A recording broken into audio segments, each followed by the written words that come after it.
Friends, next topic है split और एमालगमेशन का। तो फ्रेंड्स, इस विषय पर बहुत सारी बातें हो चुकी हैं और जनरली ये डे टू डे प्रोसीडिंग में काम आता है और हमें इसकी ज़रूरत पड़ती है। पहली बात है स्प्लिट ऑफ केसेस। ज़्यादातर मिनिस्टरियल केस कोर्ट्स में जब कोई एफआईआर जिसमें चार्जशीट सबमिट होता है तो उसमें सप्लीमेंट्री चार्जशीट भी सबमिट होते हैं, क्योंकि वो जितने भी एक्यूज होते हैं उनका इन्वेस्टिगेशन कंप्लीट नहीं करते हैं। वो लोग टाइम फ्रेम को बचाने के लिए वो एक सबमिशन कर देते हैं चार्जशीट का, जितना इन्वेस्टिगेशन उनका रहता है। जैसे कि 5 अगर एक्यूज हों तो 2 का ही अगर उनका इन्वेस्टिगेशन कंप्लीट है तो कोर्ट डायरी के साथ वो चार्जशीट सबमिट कर देते हैं और फिर सप्लीमेंट्री अनुसंधान इन्वेस्टिगेशन जारी रहता है।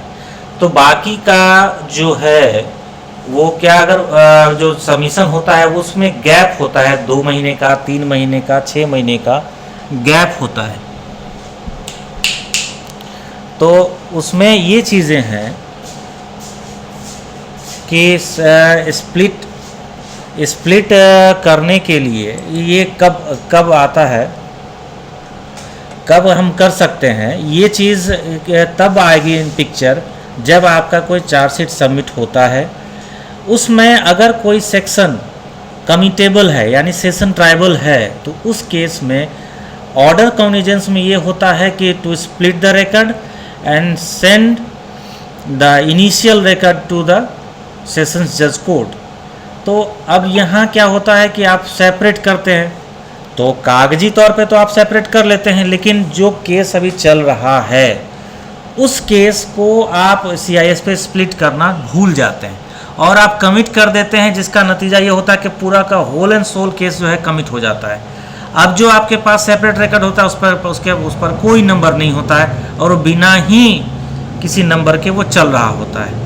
तो फ्रेंड्स, जो मिनिस्टरियल कोर्ट्स में काम कर रहे हैं उनको खास तौर पर यह ध्यान रखना है कि कमिट करने से पहले CIS पर उसका स्प्लिशन जरूरी है, स्प्लिट जरूर हो जाना चाहिए। और अगर ये सवाल होता है कि जब प्री ट्रायल नंबर है तो वो तो उस केस में क्या करना चाहिए, तो जब प्री ट्रायल नंबर है तो सबसे पहली बात है कि जब चार्जशीट आएगा तो पहले उसका रजिस्ट्रेशन होगा तो फिर उसके नंबर फिर आएंगे, उसके बाद फिर वो स्प्लिट होगा और फिर उसके आगे की प्रक्रिया होगी। लेकिन उससे पहले ये है कि जब अगर ऐसा केस होता है, अगर उसका PTN नंबर रजिस्टर नहीं हुआ है तो काइंडली उसको पहले रजिस्टर करावें, वरना वो रिकॉर्ड किसी काम का नहीं है, क्योंकि CIS पर जो है वो उसकी कोई वैल्यू नहीं है, क्योंकि वो है ही नहीं। PTN number is not a permanent number, it's a temporary number. ये इसलिए दिया जाता है कि क्योंकि उस समय FIR प्रिमिटिव स्टेज में होता है और उसको हम लोग in court as a case treat नहीं करते, वो मेयर एक रिपोर्ट है, इसलिए PTN नंबर दे के हम लोग आगे बढ़ जाते हैं। जब वो चार्जशीट आएगा और कोर्ट कॉग्निजेंस लेता है, देन आफ्टर जो है उसका काम एज ए केस के रूप में ट्रीट किया जाता है, जब वो ट्रायबल हो जाए।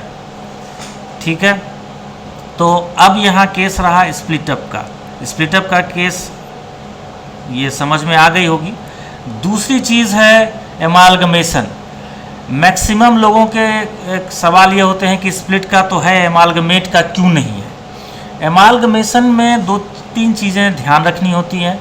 पहली बात तो ये कि जब वो स्प्लिटअप हुआ था तो सेम FIR नंबर हो या सेम वो केस नंबर हो जिसमें पार्टीज़ भी सेम हो और सेक्शंस भी कॉग्निजेंस का सेम हो।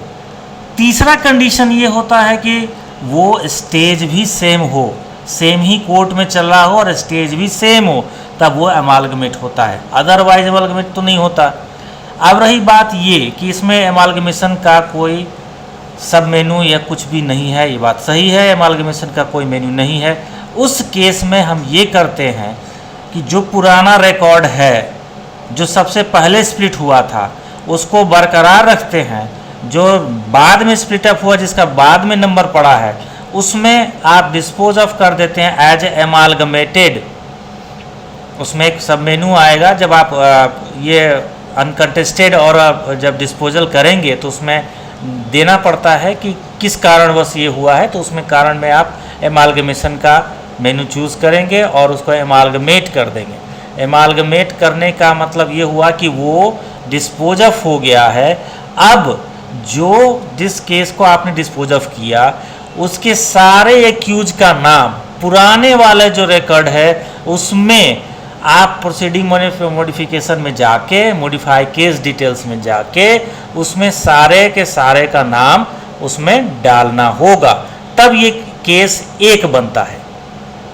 अगर आपने उसमें नहीं डाला तो इसका मतलब है आपने उसको डिस्पोज ऑफ भी कर दिया और वो केस अब CIS पर एग्जिस्ट नहीं करता।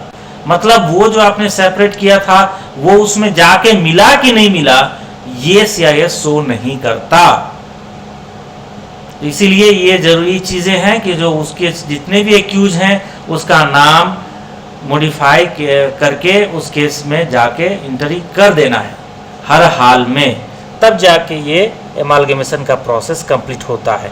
फॉर द टाइम बिंग इस पर अभी प्रक्रिया चल रही है, संशोधन हो रहा है।